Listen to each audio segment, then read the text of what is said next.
Hey everybody, an exciting conversation today with my friend and fellow author, Dr. James Doty. Many of you have probably heard me talk about one of my very favorite books. It's called Into the Magic Shop. I can't remember who put it in my hands, a couple years ago, I think. And Jim's story, which I will allow him to tell you, forms the crux of that book. And now he has a new one, and it's called Mind Magic, the Neuroscience of Manifestation and How It Changes Everything.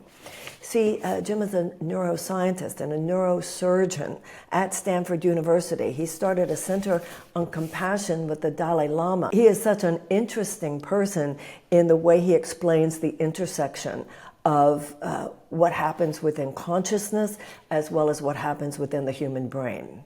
You know, the 21st century represents a very different mindset. At the end of the 1800s, the Industrial Revolution really led to this advent scientific materialism of the Western mind, and there was this huge lure of the mind into the manifest world, into the material world, what's going on outside ourselves. And it created a profound imbalance. We became so amazed by the powers of the outer world that it's almost like some internal musculature began to wither. We knew about the power of the body, we knew about the power of the machine, but we lost the sense of the power of the mind.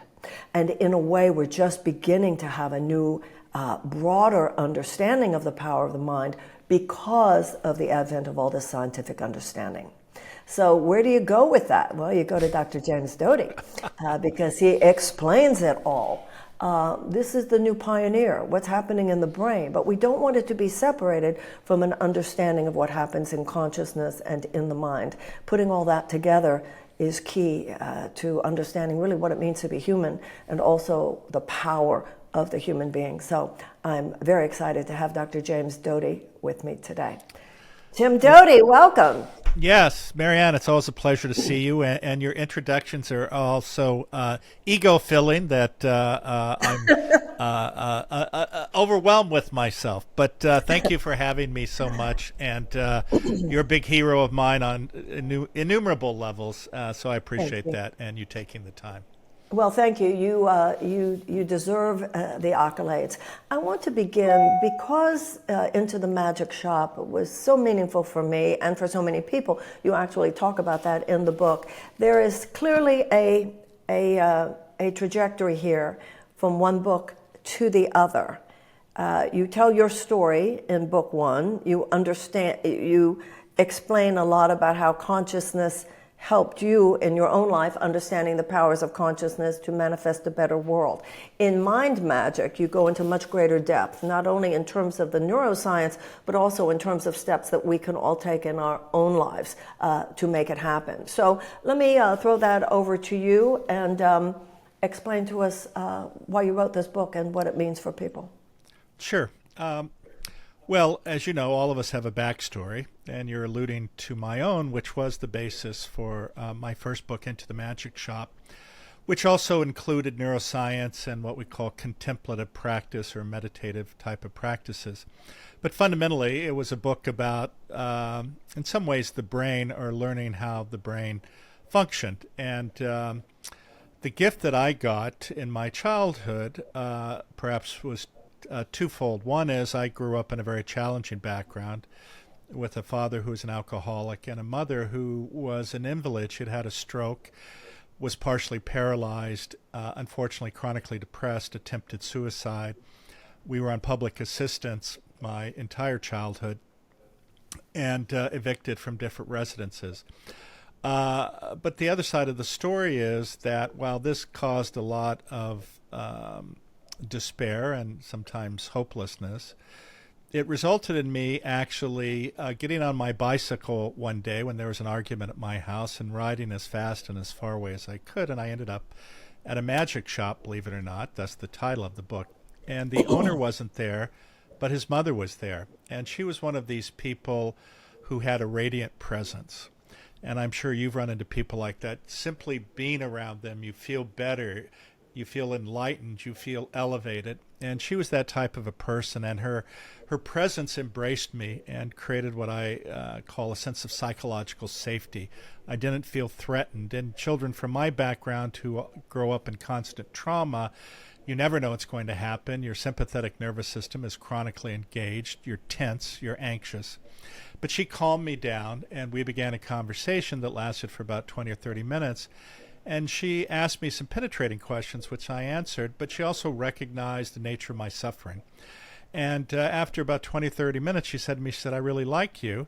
I'm here for another 6 weeks. And if you come every day, I think I could teach you something that could really help you. Now, I was actually 12 at the time, which was young and naive and not self-aware. But the reason I came was because, frankly, I had absolutely nothing else to do. And she was giving me chocolate chip cookies, which was always a big motivator. So I did show up, and she taught me many things. But the first thing she taught me was an understanding that my body was tense all the time. And as a result of that tenseness and always looking around for the unexpected, I could not attend or be present. So she taught me a very typical mindfulness practice, although the term mindfulness was not in the lexicon at that time, nor was the idea of neuroplasticity. But regardless, she taught me a way to relax my body, beginning at the tip of my toes to the top of my head, after which she taught me how to focus by actually focusing on a candle, and then understanding that the negative dialogue that I had going on in my head was not me, it was not truth.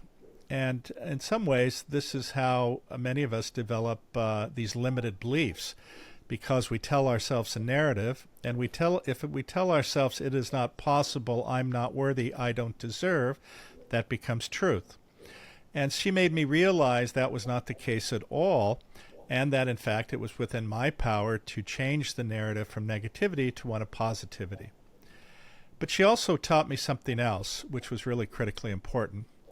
And while she made me recognize on some level my own suffering, she also made me appreciate that everyone is suffering. Yeah. And that oftentimes when we are critical with ourselves, we look through the lens of criticality at other people. And we also don't appreciate that oftentimes when people interact with us, it's actually not about us. There's something else going on in their head that we may not appreciate. And we are receiving their fear, their anger, their hostility, but it may have nothing whatsoever to do with us. It could have been an argument with their spouse, finding some information that either hurt them or made them afraid.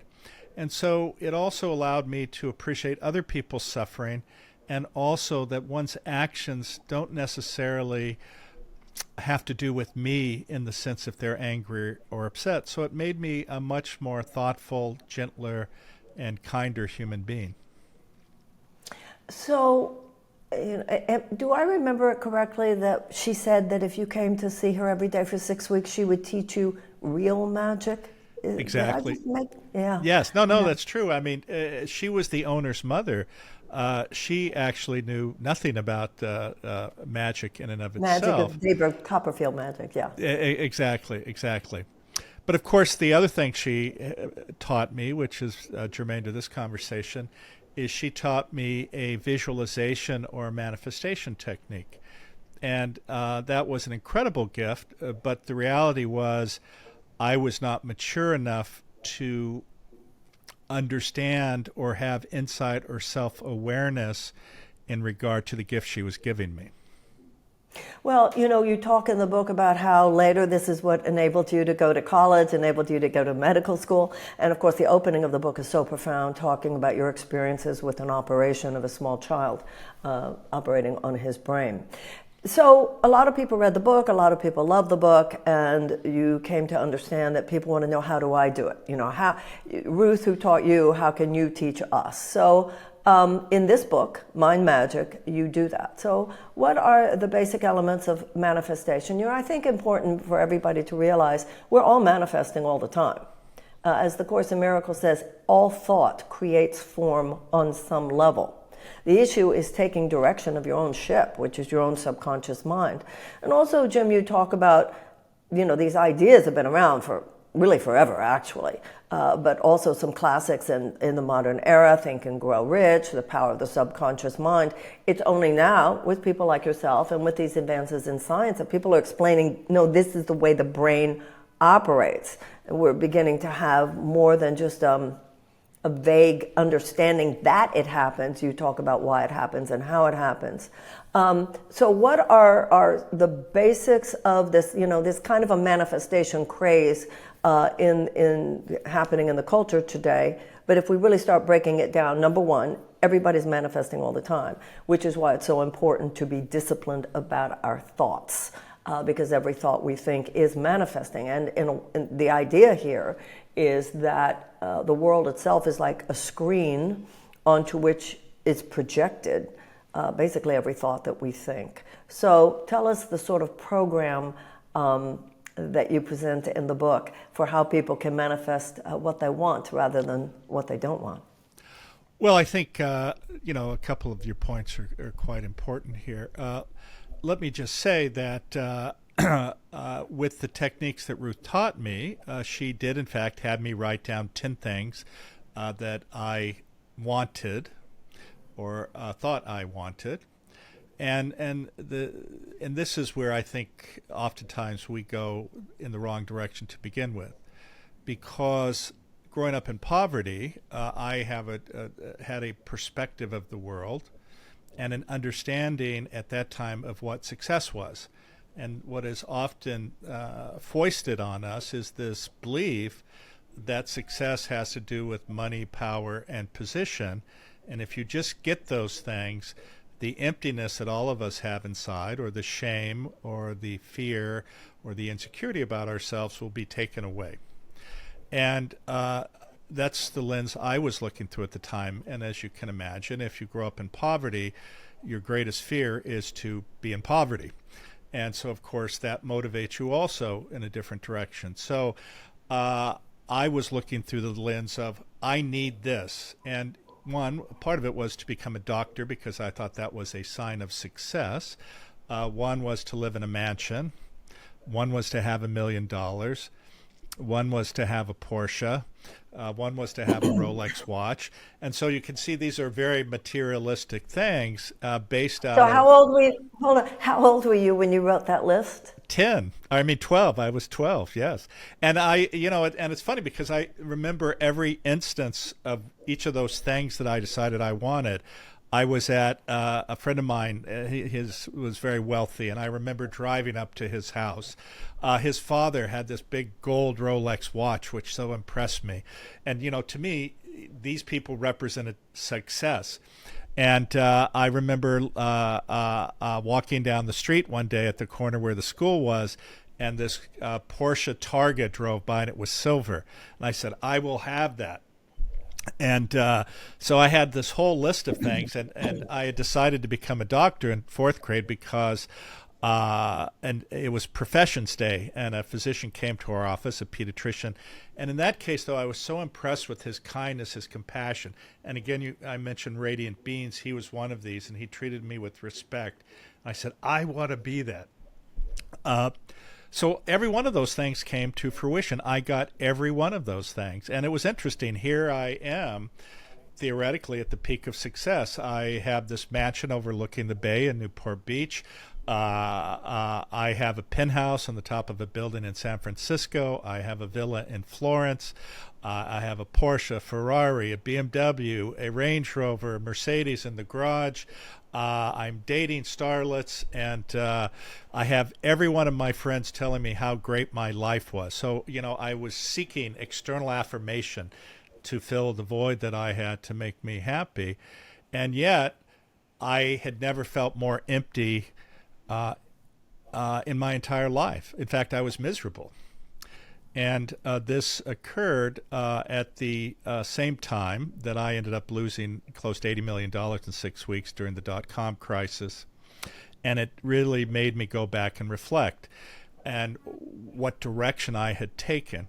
And I know this is a long-winded way to answer your question, but it reinforces the importance of having clarity about what you want versus what you actually need.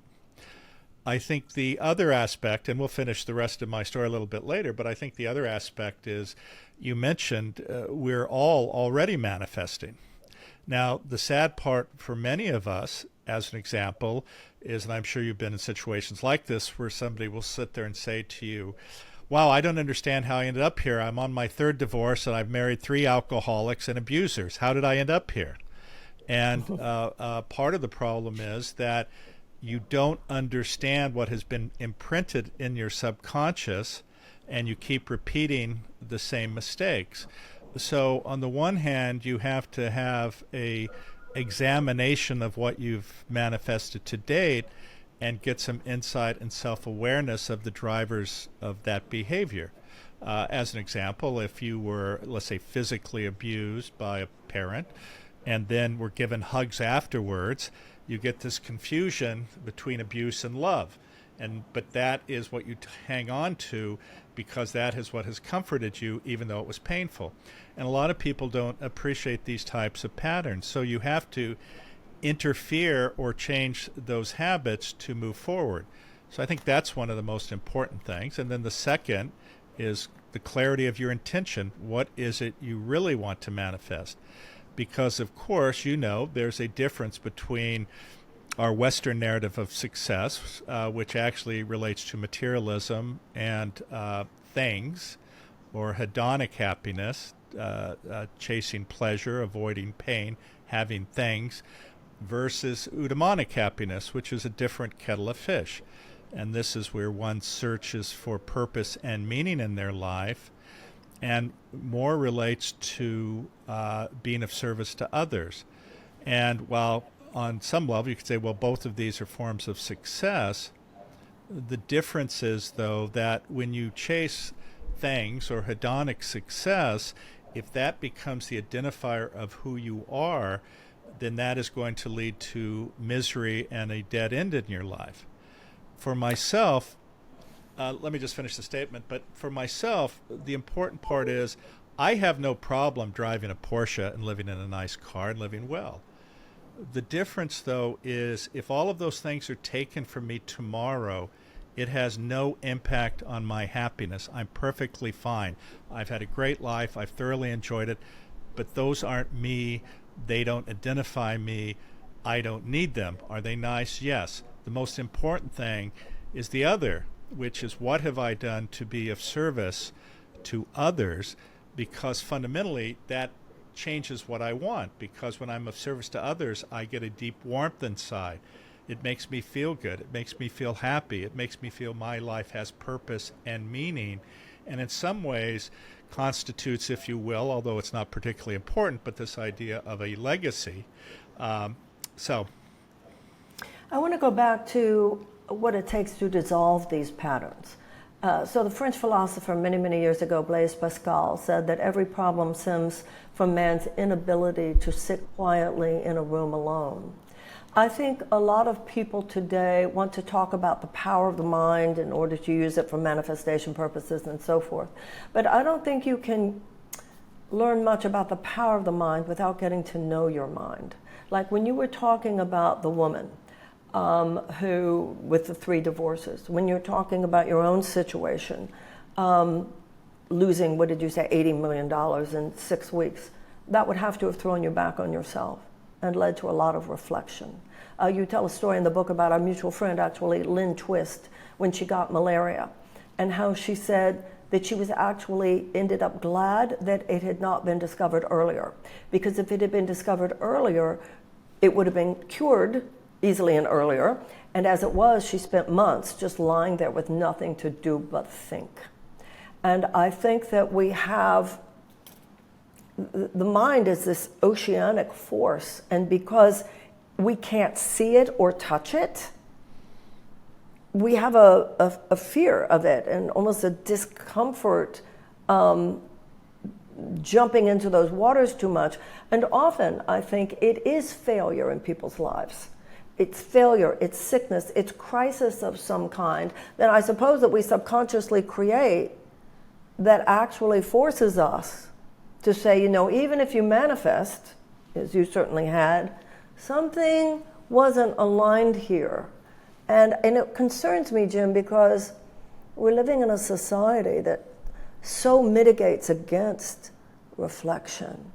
The TV is always on, the tablet, the phone, the blaring assault of societal stimulus, the news. It really takes discipline, doesn't it, to cultivate the space of quiet where you can hear what your own mind has to tell you.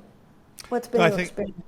No, I think you're absolutely right. And I think, though, the reality is, too, as you mentioned, there is a fear of being alone or actually in solace or to actually do that investigation because, frankly, on some level, many of the decisions we make are the wrong decisions or have been painful. And most people don't want to go back and either relive the pain or, frankly, admit they keep making the same mistake over and over again. And it is hard. And as that classic saying, the only way you go forward is to take the first step. And I think that's really the key, is to take that first step forward. As you know in the book, I outline fairly clearly, based on actually well-recognized techniques to change your brain, if you will. But I think that's the key part, is people, one, don't understand that the brain is the determinant of their pain and their joy. And it's within their hands. And this is one of the problems, is oftentimes people look outside themselves for some being, some entity, some power that is going to say, oh, you did good things and I'm going to reward you now. And there is no such thing out there. Now, it's wonderful to have that belief because there is immense power in belief, but fundamentally, it is your mind that actually has the power to determine your happiness or your unhappiness.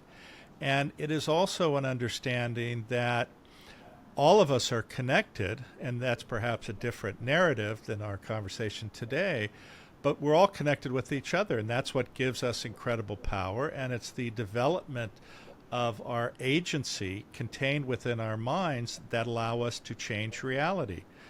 And again, as I said earlier, when somebody says, I'm not worthy, I'm not good enough, it's not possible, that becomes truth.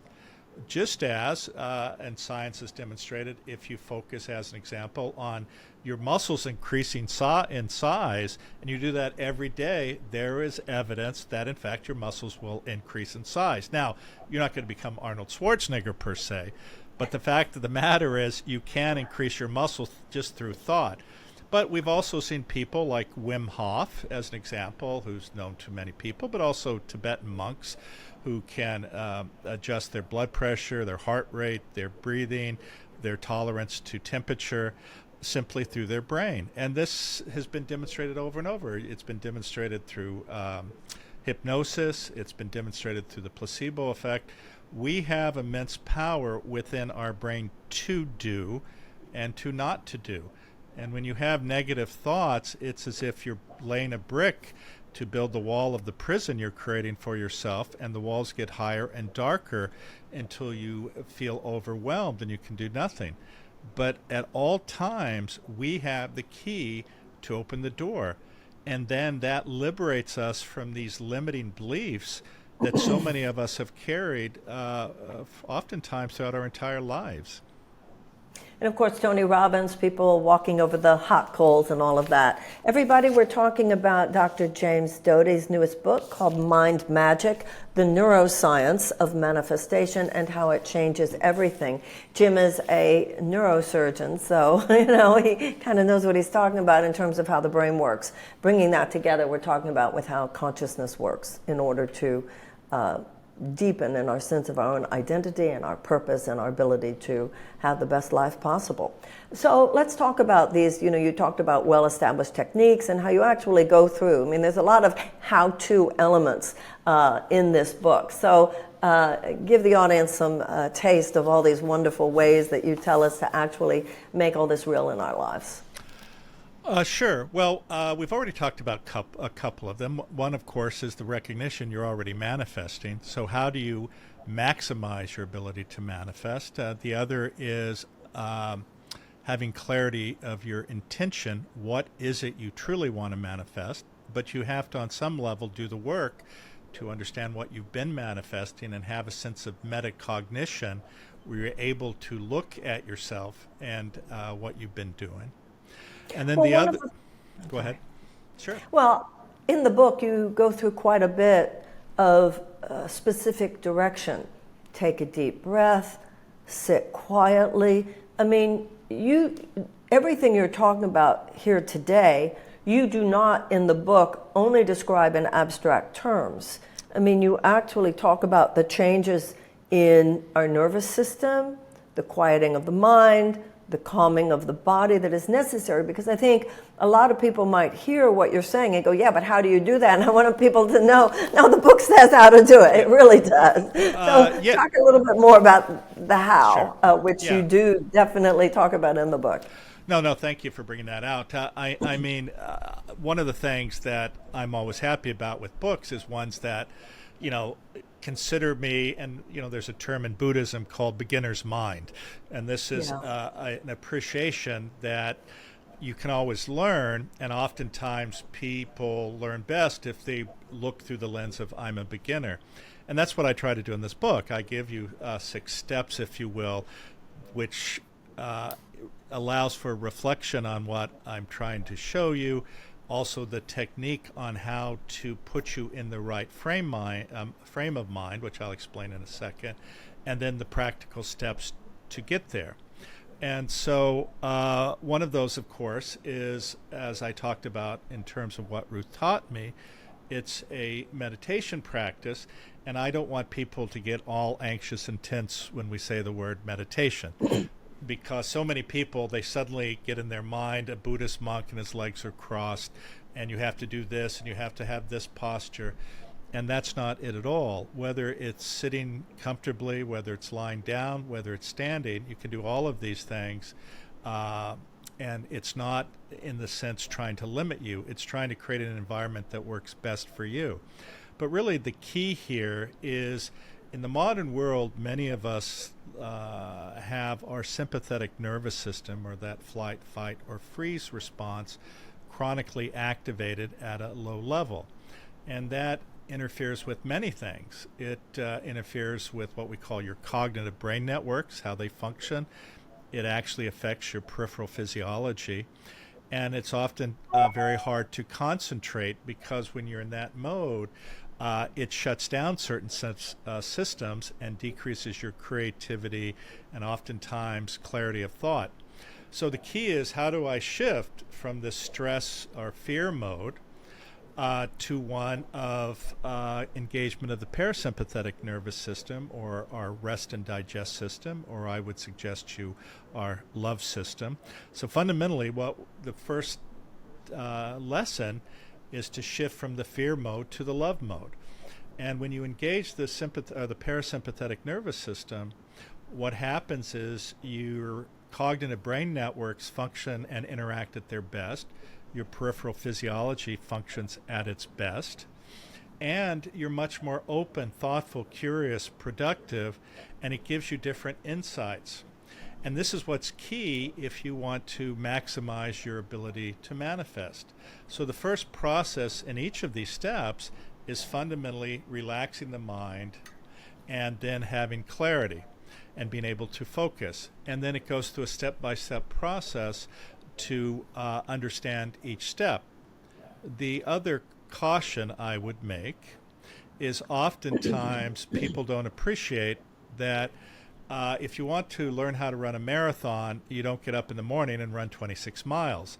You have to train yourself. And many of the practices here are training your mind. And what is said commonly, I'm sure many of the listeners have heard, is what fires together, wires together. And what that means is the necessity of strengthening these neural pathways so that they get embedded and it becomes a natural habit, not something that is new every time. And this is why with many of these practices, similar to traditional manifestation practices, requires you to use your sensory organs to strengthen those development of neural pathways. Write it down. Read it silently to yourself. Read it aloud to yourself. Maybe act it out. Visualize yourself in that position. And when I was a child at 12, I did this at least 100 times a day for every one of those 10 goals, to the point where there was absolute certainty in my mind. Now, and that is what you need to do, but you have to do it slowly. You have to train for the marathon. You can't get anxious because it's not working as fast as you want.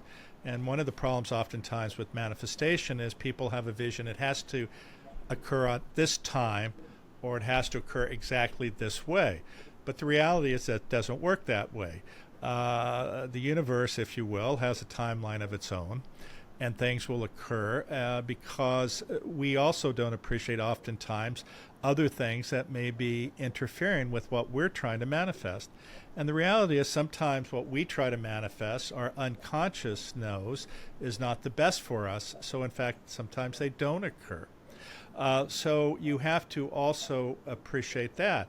I mean, I've had several instances where people said to me, they said, well, retrospectively, I'm so glad that dream of mine didn't happen because Yeah, that like, was no never kidding. meant, right? Where would you be today if you gotten what you Yes. wanted? Exactly. So I think these are lessons, but I think one of the other important lessons is the nature of attachment and craving when you get too entwined in what it is you're trying to manifest. And in some ways, it can cause a lot of difficulty. If you decide that the most important thing for you to manifest requires you to do behaviors that at the end of the day are negative, you may arrive at the top of the mountain having achieved that goal, leaving a path of carnage and destruction behind you. And then the question is, was that goal really worth it? What was the purpose of your goal? And I think this is where we also have to reflect. Is my goal all about me and supporting my ego so people identify me as somebody worthy or important to try to diminish the insecurity and shame? Or is my goal one of understanding the nature of our common humanity?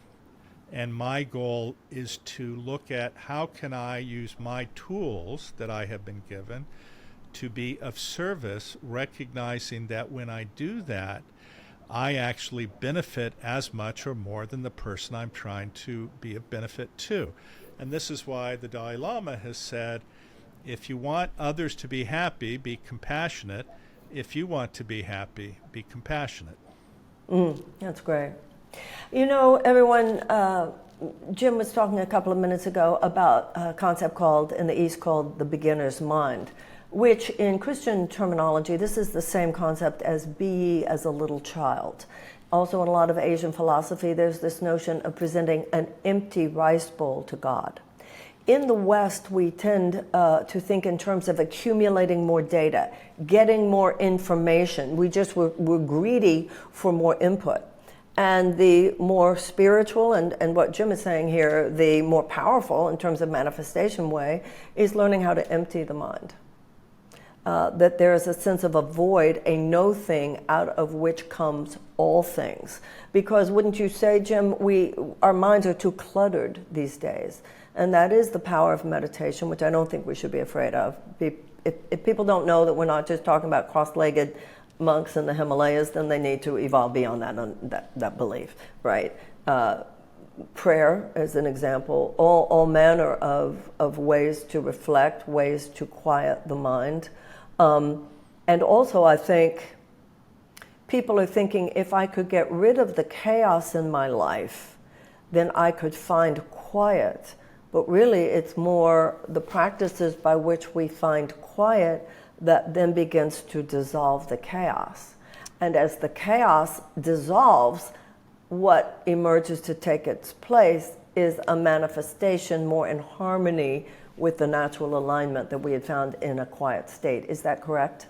Wow, that's better than I even said it. Well, I Yes. don't know about that, but No, I write no, these books too.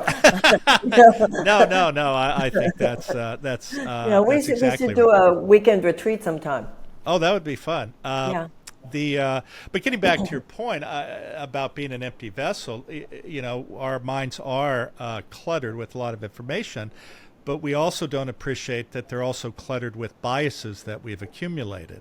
And the very nature of those biases interfere with learning because you start attaching your stuff onto what you're learning, and then you're creating a narrative to justify changing the learning or bending it the way you want versus being an open vessel who understands the learning with clarity away from any of what you may have changed it to based on your own created narrative. So I think that's really important. In A Course in Miracles, there's a line, beware the power of an unrecognized belief, which you really referred to earlier and what you referred to now in terms of these biases that we don't even know that we carry. And also when you were talking about the use of the word, writing it down, all of that, it all goes back to that concept. In the beginning was the word. No, that's right. Words are so powerful. I think women, there are so many ways. One of the things I say to other women a lot of times is women need to learn to simply make declarative sentences. A man is raised in today's society to think, I don't have to explain why I feel the way I do. I don't need to apologize for my opinion before I make it. I don't need to subtly or insidiously ask for permission to have an opinion. I'm just going to say what I think. Too many times women go into this apology for even having an opinion, making sure that it's okay that I have an opinion. Will you like me if I have an opinion?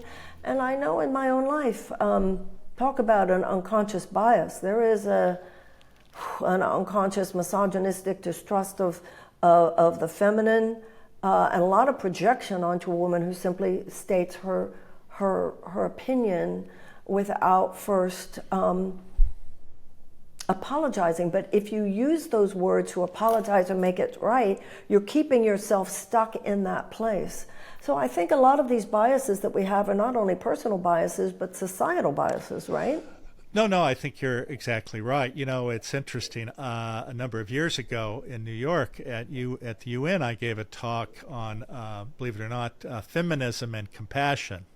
And what I ended up doing was comparing the societal narrative for women and how they're placed in these positions, but also contrasted it to the other reality, which a lot of men have been put into positions which limit them doing actually having the freedom to be who they wish to be. Can you explain? Can you give us an example? I will read a part of the poem to you. How's that sound? Okay. And this is actually modified from a poem by Nancy Smith, what was called For Every Woman. But I changed it to, for every girl who is tired of acting weak when she is strong, there is a boy tired of appearing strong when he feels vulnerable. For every boy who is burdened with the constant expectation of knowing everything, there's a girl tired of people not trusting her intelligence. For every girl who is tired of being called oversensitive,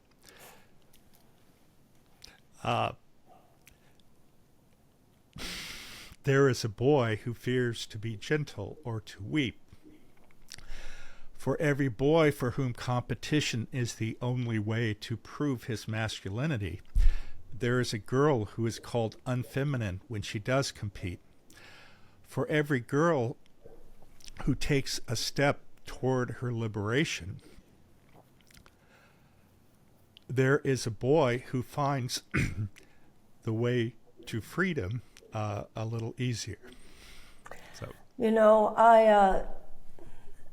as you know, I just ran for president. I spent the last year doing that.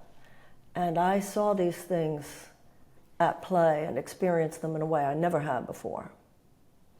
A woman is called narcissistic with delusions of grandeur, Right. where a man would be called confident and ambitious.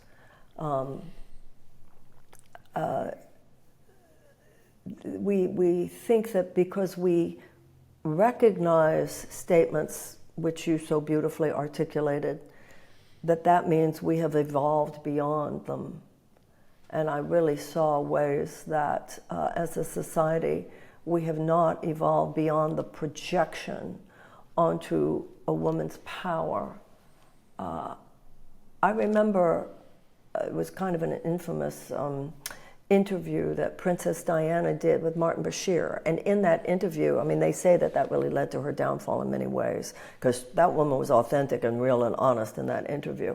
But one of the things that she said that I think most women can relate to, she said that when she became the Princess of Wales and had such power, that people just wanted to be with her and just loved her and ran to her, she said that people within the establishment looked at her like, what is that power?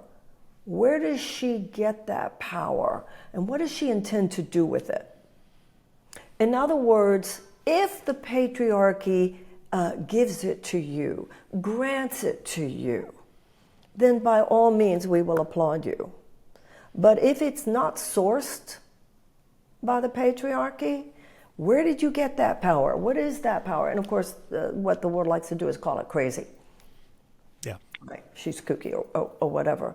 So I think that the examination that you're talking about and to see how we're manifesting is a personal examination, but also a societal examination, correct? No, I think that's exactly right. And again, this is the reality that many of us really never self-reflect until something is pointed out to us, or frankly something occurs to us and we experience it ourselves, because on some level, and I hate to say this, the brain is lazy. It doesn't need new information. It's trying to limit information. And hold on. So I want to hear more about that. You said the brain is, say that again, the brain is lazy. It isn't seeking to gain information. Say it again. Well, the thing is that, as an example, just the example I alluded to when I talked, and you made it a woman, I didn't specifically, but talking about this person who's been through 3 marriages. Right from the start, the problem was evident, but it was easier to be comfortable with what you already know. The perverse comfort zone. Yes, and I think, and so also when you learn new things, and this is one of why it's so hard to get up, let's say at 5 a.m. and go running, because you are resisting anything that's uncomfortable, and you have to overcome it. Once you overcome it, you're glad you did it, but until that point, you resist. And this is also the nature of attempting to diet, as an example. We say, I'm not going to do this, like I'm not going to drive into McDonald's today. And then as you're driving by, suddenly you smell a McDonald's hamburger and you suddenly turn into the driveway and you're ordering a burger.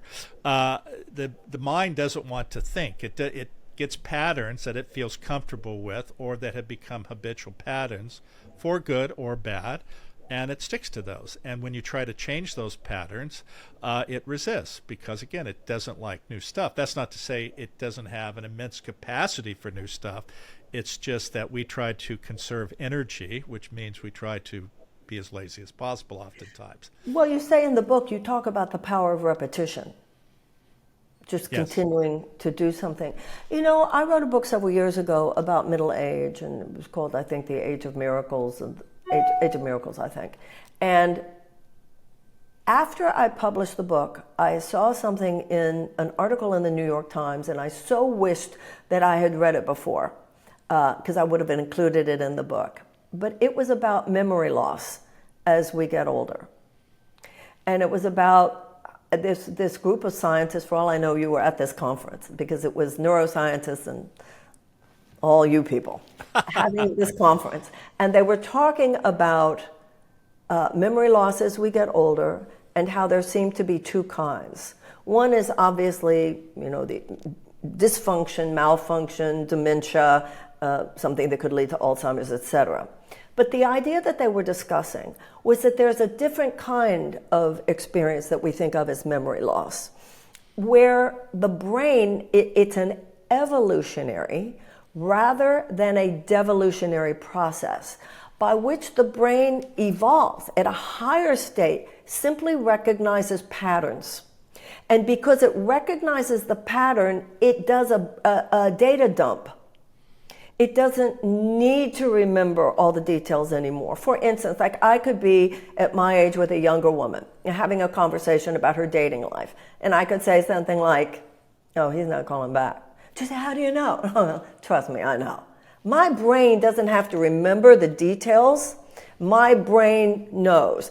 And so they were saying, oh, this is like really this exciting theory that there's this kind of evolutionary state where it's not, the word forgetfulness is not really the right word. It's a data dump because of a recognition. We're evolving to a place where we're speaking more in terms of patterns. So somebody said, oh, we have to come up with a name for this. And so according to the article, there was silence at the table. And there was silence at the table because everybody got it at the same time. And finally somebody said, wisdom. Is there truth to that? Well, I think that our strength is because we explain our existence through understanding patterns of behavior. So I think that's exactly right. And what again, it gets back to laziness. Once you develop a pattern, you don't need all the information, right? You don't have to redo for the 10,000th time processing the fact that the grass was moving when there was a predator there. You now say the grass is moving, therefore predator. So yeah, I think that's exactly right. Wow. So everybody, this is the new masterwork by Dr. James Doty, Mind Magic. Anything that we can do to understand the power of the mind. That's what this century is about. We know about the power of machines. We know about the power of technology. We know about the power of the body. We have all the information we could possibly want about that.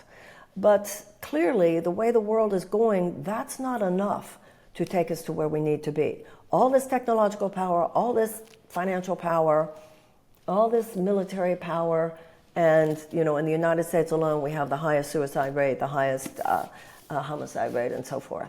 And the next frontier is understanding what's going on inside. The realm of consciousness and thought is the realm of cause. Everything out there is the realm of effect. So the external powers, like technology, like anything in the realm of materiality or physicality, is simply going to be used by the mind. They of themselves are neutral.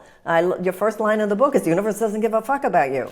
The universe is not about what the universe is saying to you, although spiritually you and I could have a conversation about that, because I'm not totally sure. Actually, I would agree with that, so maybe that's not the well, I think we're saying the same thing in a different way.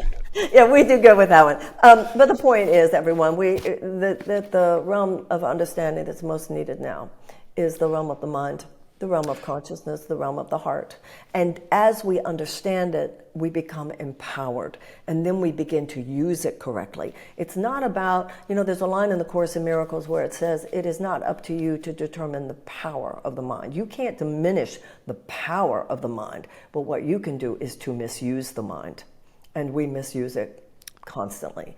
And one of the reasons we misuse it is because no one's teaching us how to use it creatively.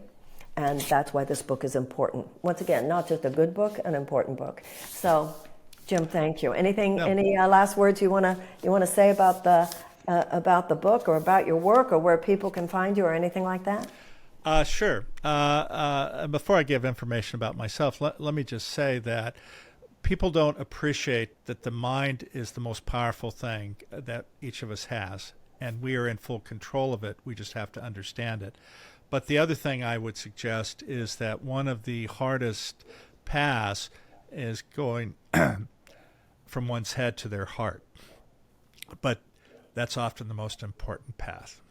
So, Well, I quote you often, and I don't know if I read this in something you wrote or I heard you say it, but I've been talking to audiences a lot about it. I heard you say, or read that you said, something about a highway between the brain and the heart that they didn't used to even know existed, and that they used to think that the brain was the intelligence center of the body. They're now realizing the marriage between the brain and the heart. And then I extrapolate from that and I say, that is true in society as well. Society only works well, just as the individual life only works well, when there is this partnership and marriage between the brain and the heart. and that is exactly truth, I believe. To get a hold of me, you can find me at the Stanford website, ccare, ccare.stanford.edu. You can find me at jamesrdotymd.com or mindmagicbook.com or intothemagicshop.com.